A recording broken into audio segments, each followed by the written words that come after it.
നിലമ്പൂർ വഴിക്കടവ് നാടുകാണി ചുരത്തിൽ കാട്ടാനാക്രമണം. സ്കൂട്ടർ യാത്രികൻ തലനാരിഴയ്ക്ക് രക്ഷപ്പെട്ടു.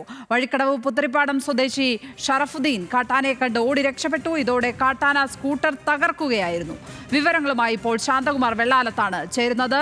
ശാന്തകുമാർ, ഈ നിലമ്പൂരിൽ വന്യജീവി ആക്രമണവുമായി ബന്ധപ്പെട്ട വിഷയങ്ങൾ, വനമേഖലയുമായി ചേർന്ന് കഴിയുന്നവരുടെ ജീവിത പ്രശ്നങ്ങളൊക്കെ വലിയ തോതിൽ തെരഞ്ഞെടുപ്പിൽ പ്രചാരണ രംഗത്ത് ചർച്ചയാകുന്നതിനിടെയാണ് ഇപ്പോൾ ഇങ്ങനെയൊരു ആക്രമണം കൂടി നമുക്ക് മുന്നിലേക്ക് വരുന്നത്.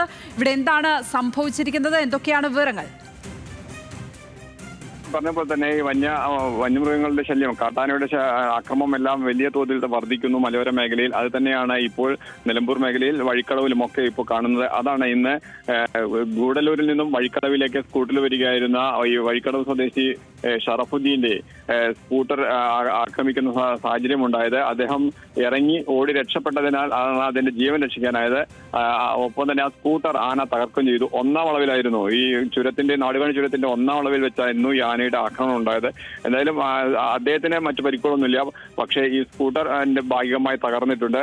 ഈ ആക്രമം, ഈ കാട്ടാന ഉൾപ്പെടെയുള്ള വന്യമൃഗങ്ങളുടെ ആക്രമണം മേഖലയിൽ തുടരുന്നു എന്ന് തന്നെയാണ് ഇത് വീണ്ടും തെളിയിക്കുന്നത്. അത് ഈ തെരഞ്ഞെടുപ്പ് ഘട്ടത്തിൽ ഓരോ വിഷയങ്ങളും ഉയർന്നു വരുമ്പോൾ ഇപ്പൊ പുതിയ ഒരു സംഭവം കൂടിയാണ് ഇന്ന് രാവിലെ 6:30 ഉണ്ടായിരിക്കുന്നത്. ലക്ഷ്മി, നിലമ്പൂരിൽ കാട്ടാന ആക്രമണം ഉണ്ടായിരിക്കുകയാണ്. നാടുകാണി ചുരത്തിലാണ് സംഭവം.